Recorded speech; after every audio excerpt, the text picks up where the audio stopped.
we're going to talk about Chapter 3 now, Healthcare Administration Programs. This is even more fun than the last chapter. I'm just kidding. So we're going to go ahead and start. On 3-Tac 1, we're going to go to this bottom right paragraph, talking about eligibility for care. So, 2 things you need. You need an ID card. You also need DEERS eligibility. That's the important part from that part. Over to 3-Tac 2.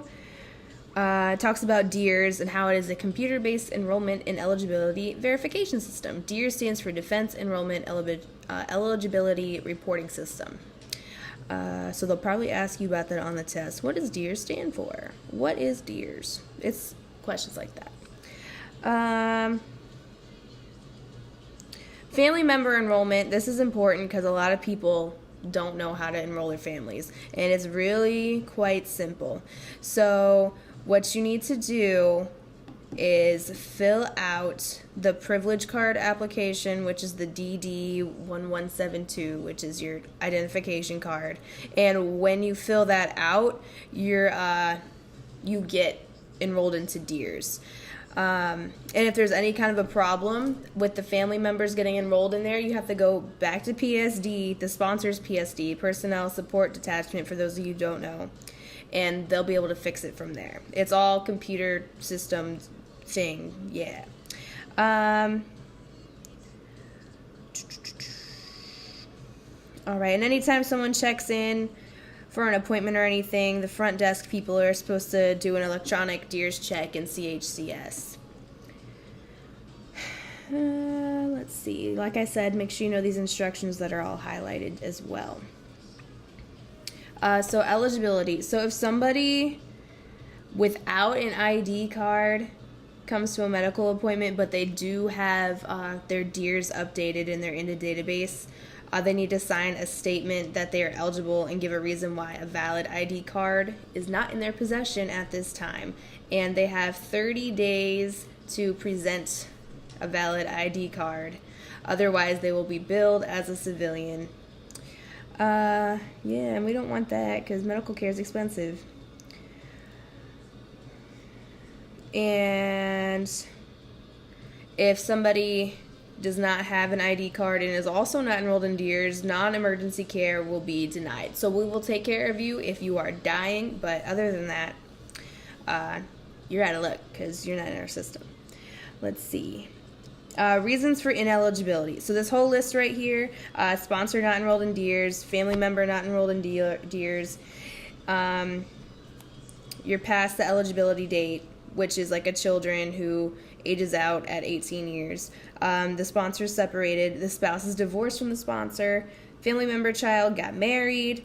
And, yeah, Secretary of Navy designee. So if they're not one of those, because you can be a Secretary of Navy designee to get seen.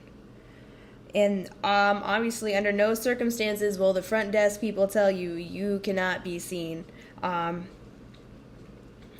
are hired people up to deal with that. So know who your supervisor is, so that way they can look more into it. Some DEERS eligibility overrides. These are important as well. So if a patient has an original or copy of their ID card used for DEERS enrollment, then they are good. All of their family members. Okay, and if somebody becomes a new member of the family, you just got married, you just had a baby, obviously it's going to take time for them to get into the system, so that's an override as well. If you've gotten a new ID card, so let's say your other ID card expired, but you try to show up to a medical appointment with an expired ID card, you have 120 days, or you needed to have ordered one or gotten one within 120 days of that time period. Ineligible due to ID card expiration. That's the same kind of thing as the first one, or the third one I just talked about. So sponsors entering active duty status for a period of greater than 30 days. So this is when reservists come in and they're activated for their whatever. I don't know.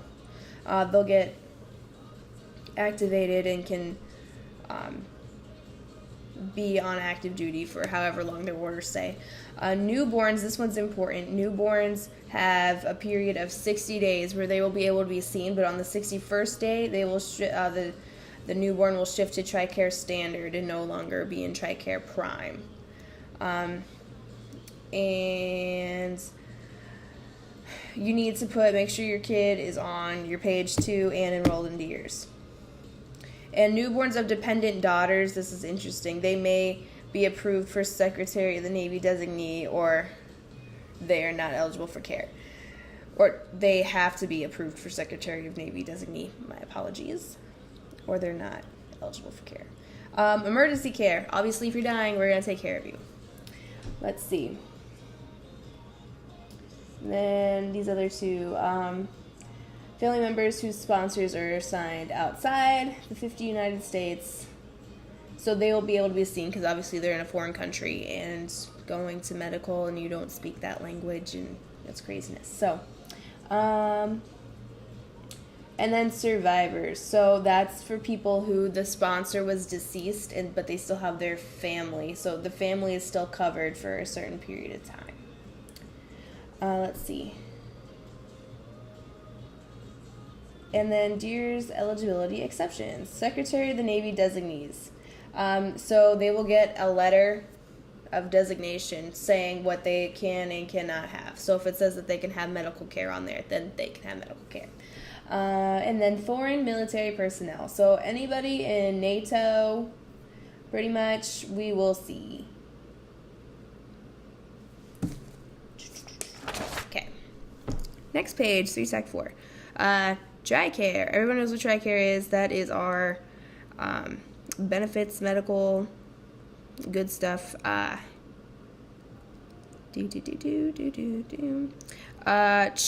So you might see Champus a lot on the advancement exam. And it says, TRICARE is an enhancement of the civilian health and medical program of the uniformed services.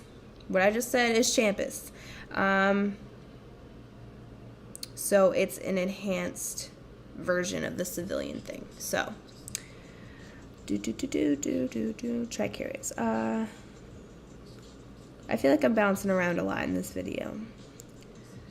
This just talks more about TRICARE. Dental care eligibility. So what you really, really need to know about this part is that there are like 3 types of dental care. There's routine, emergency, and elective. And family members are eligible to enroll in TRICARE dental plan as long as the service member has at least 12 months remaining on active duty. So we're going to go down to this priorities category because this is important. Category 1A, members of uniformed services on active duty. So obviously active duty takes precedence. Category 1B, members of a reserve component. So it goes active duty, reserves. Category 2 is family member of active duty members of the uniformed services, or family members of a person who died while in such a status. So active duty, reservists, family members. Category 3 is members of the Senior Reserve Officers Training Corps. Category 4, retired members of the uniformed service. So retired people are Category 4. Category 5 is civilian employees of the federal government. And Category 6 is all others. This is an important thing to know. Let's see. We have, skipping over to 3-5. Examples of routine dental care that active duty are allowed to get are their annual examination, restorations for like cavities and lost tooth structure, treatment of periodontal conditions, surgical procedures, and replacement of missing teeth essential to personal appearance, the performance of military duty, or the proper mastication of food. Okay. Elective dental care may be authorized upon evaluation of the dental officer. And we're going to skip over. That just talks about quality assurance. The patient relations program is set to help resolve patient complaints. So then you also have the patient contact point program, which will allow patients to provide any complaints or compliments relating to the treatment they received. And then a patient contact representative is appointed by the commanding officer and is the go-to person for any kind of patient issues.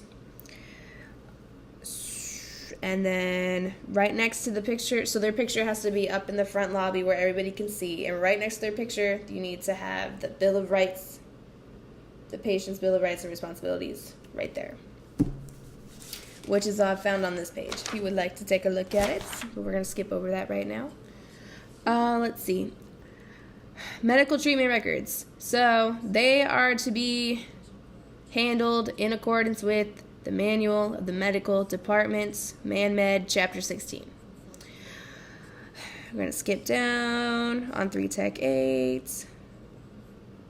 Oh, the Family Advocacy Program. So the purpose of the Family Advocacy Program is to identify and monitor spouse or child abuse or neglect and sexual abuse in military families. So it offers counseling and things of that nature, and also gets legal involved wherever they need to be. Pretty much they will make a case around the whole situation that's going on, whether it be abuse, neglect, or sexual abuse, things of that nature.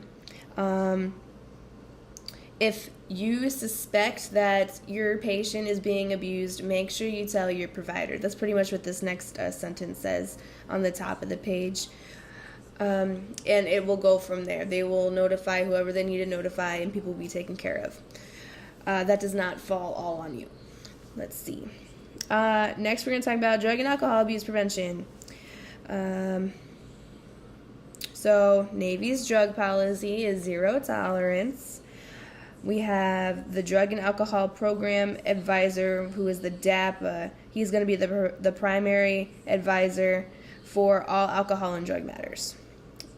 And know this OpNav instruction, 5350.4, all about the DAPA. Next, the Physical Readiness Program. Medical is involved with that while reviewing health statuses. So we give out waivers in case it's not safe for them to participate.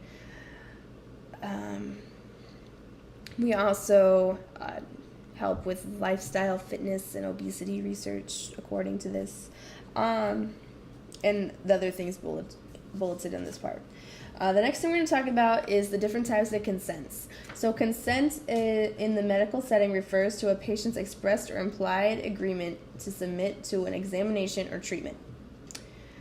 Informed consent requires that the healthcare provider give the patient all the information necessary for knowledgeable decision. So consent, they imply that, I'm going to take your blood pressure. They'll give you your arm. You have consent to do said procedure. Informed consent is for a little bit more of a higher thing. Like if you're going to do like a punch biopsy or something of the skin, you're going to give informed consent where they actually have to sign a paper saying that they understand what this is. And then we have lawful consent, which the patient has made a knowledgeable decision with full awareness of the consequences. Without it, there is no lawful consent. So that's for more serious things. Let's see. And then also know that the duty to inform and explain rests on the provider. The provider is going to explain all of the things that can happen with said procedure that you're going to do. Over to 3 Tech 10. Emergency situations. Consent before treatment is not necessary when treatment appears to be immediately required to prevent significant deterioration or aggravation of a patient's condition. So, if somebody's dying in life-threatening things, it may not be possible to obtain valid consent, and it also you can pretty much is you have consent to do said procedure to save the life, unless they have like a DNR or something that they signed previous. Anything you can do anything that a reasonable person would expect. That's what it says right here. Also, okay, we're going down to this who may consent part. So any competent adult can consent to their own procedures. If somebody is a minor, their parents may consent for them, and a minor is obviously anybody under 18 years of age. Any other reason for incompetence, whether it be physical or mental impairment, the inquiry must turn to whoever has the legal capacity to consent on behalf of the patient. So parents and guardians of children, your spouse, if you are having mental issues and you cannot consent to a procedure, your spouse can for you. Or anybody, or you can have an advance directive that indicates who can provide informed consent for the patient. So an advance directive can be a healthcare surrogate designation, healthcare power of attorney, or a general power of attorney. Those can all be considered an advance directive, and it just lets people know who will be in charge of your medical care if you can no longer make decisions for yourself. And that needs to be scanned into your electronic health record and also put into your regular health record.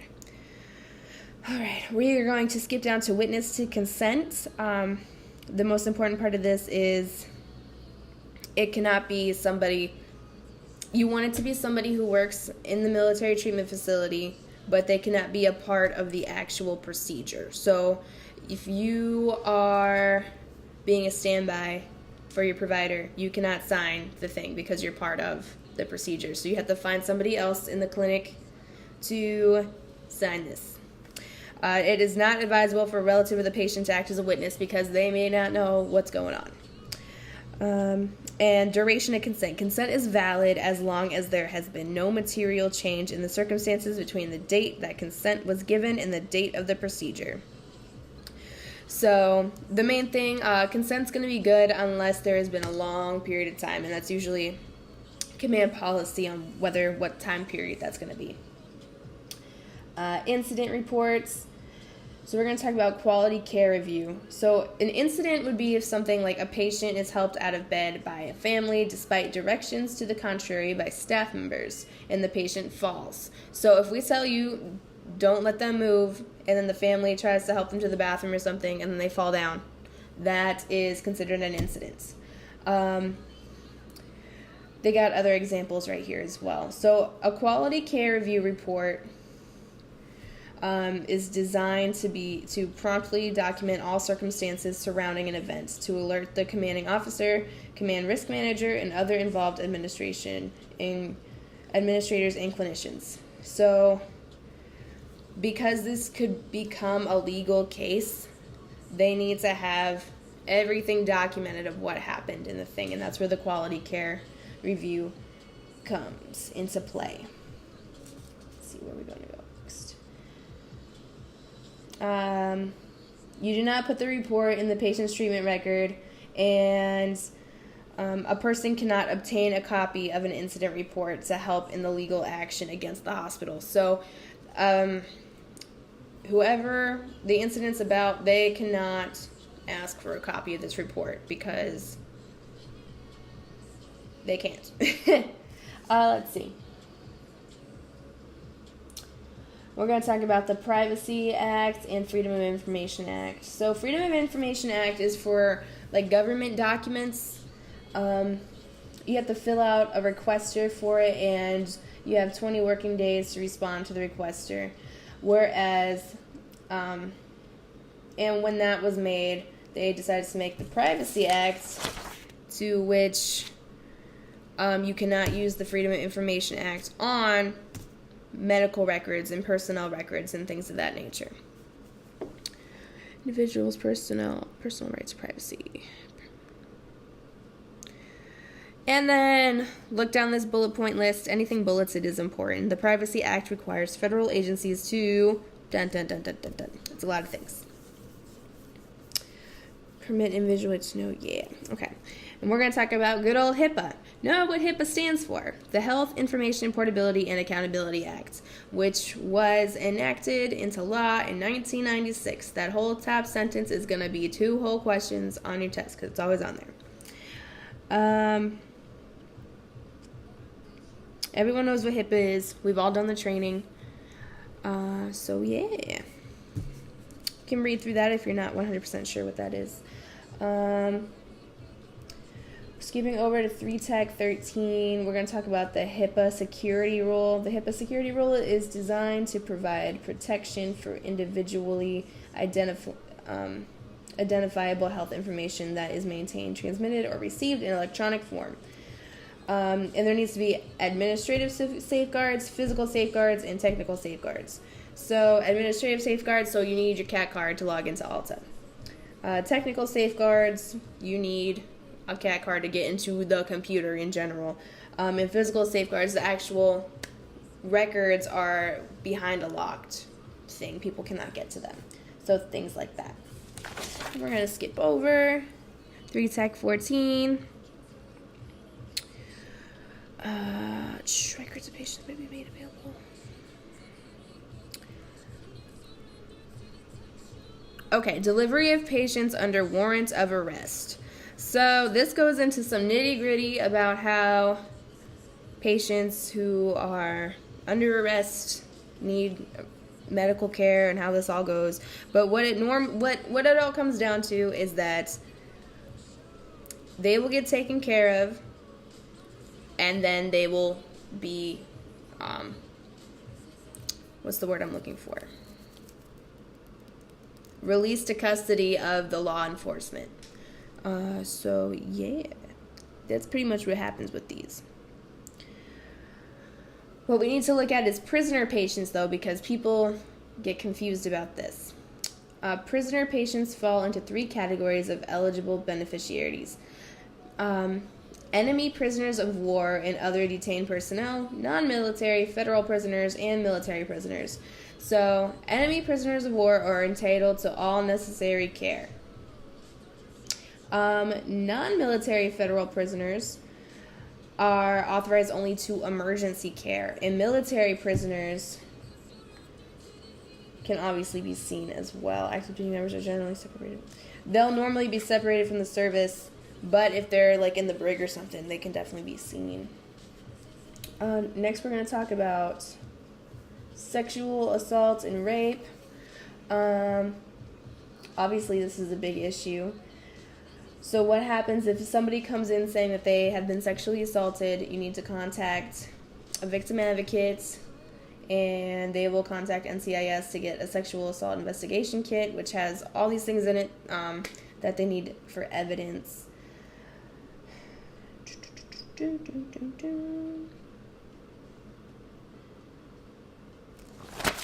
going to skip over. And then child and spouse abuse and neglect. So, again, you go to the family advocacy program for that. You need a really good history on everything, and they will make a case to help the child and or spouse. And that's about it for administrative programs. I know this was kind of jumpy, and I was trying to get my thoughts together, but there's a lot going on here. If you have any questions or need something explained a little bit better, I can do my best to do that in the comments for you. Other than that, I will see you for Chapter 4.